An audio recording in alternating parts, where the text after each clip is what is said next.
Now, you might wonder how the database system could possibly guarantee this level of consistency while still interleaving operations. It uses protocols that are based on locking portions of the database. Now, we're not going to describe the implementation because the implementation aspects are not the focus of this course. What you need to know from a user or application perspective is really the properties that are being guaranteed. Now, with the formal notion of serializability in mind, let's go back and look at the examples from the previous video that motivated the problems we could get into with concurrent access. The first one was the example where two separate clients were updating Stanford's enrollment. Let's just call one of them T1, it's now a transaction, and the other T2. So when we run these against the system and serializability is guaranteed, then we will have a behavior that is at least equivalent to either T1 followed by T2 or T2 followed by T1. So in this case, when we start with our enrollment of 15,000, either execution will correctly have a final enrollment of 17,500, solving our concurrency problems. Here's our second example. In this case, the first client was modifying the major of student 1, 2, 3 in the apply table, and the second was modifying the decision. And we saw that if we allowed these two run in an interleaved fashion, it would be possible that only one of the two changes would be made. Again, with serializability, we're going to get behavior that guarantees it's equivalent to either T1 and then T2 or T2 and then T1, and in both cases, both changes will be reflected in the database, which is what we would like. The next example was the one where we were looking at the apply and the student table, and we were modifying the apply table based on the GPA in the student table and simultaneously modifying that GPA. So again, if these are issued as two transactions, we'll have either T1 followed by T2 or T2 followed by T1, or at least we'll have behavior that's equivalent to that. Now, this case is a bit interesting because either of these does result in a consistent state of the database.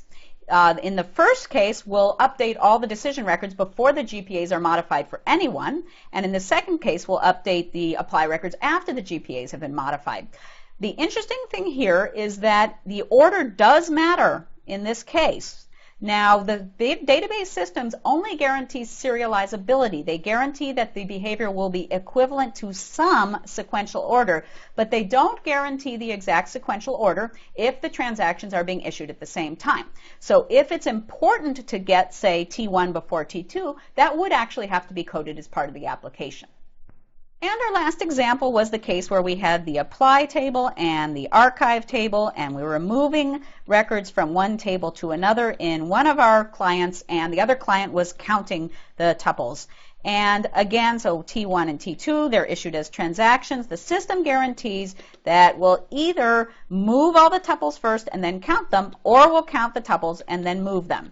Now again, here's a case where the order makes a difference, but if we care specifically about the order, that would have to be coded as part of the application. Okay, so we've finished our first of the 4 ACID properties. The other 3 will actually be quite a bit quicker to talk about. Let's talk now about durability. And we only need to look at one client to understand what's going on. So let's say that we have our client, and the client is issuing a sequence of transactions to the database, and each transaction, again, is a sequence of statements, and finally, at the end of the transaction, there's a commit. So what durability guarantees for us is that if there is a system crash after a transaction commits, then all effects of that transaction will remain in the database. So specifically, if at a later point in time after this occurs, there's a failure for whatever reason, the client can rest assured that the effects of this transaction are in the database, and when the system comes back up, they will still be there. So you may be wondering how it's possible to make this guarantee, since database systems move data between disk and memory, and a crash could occur at any time.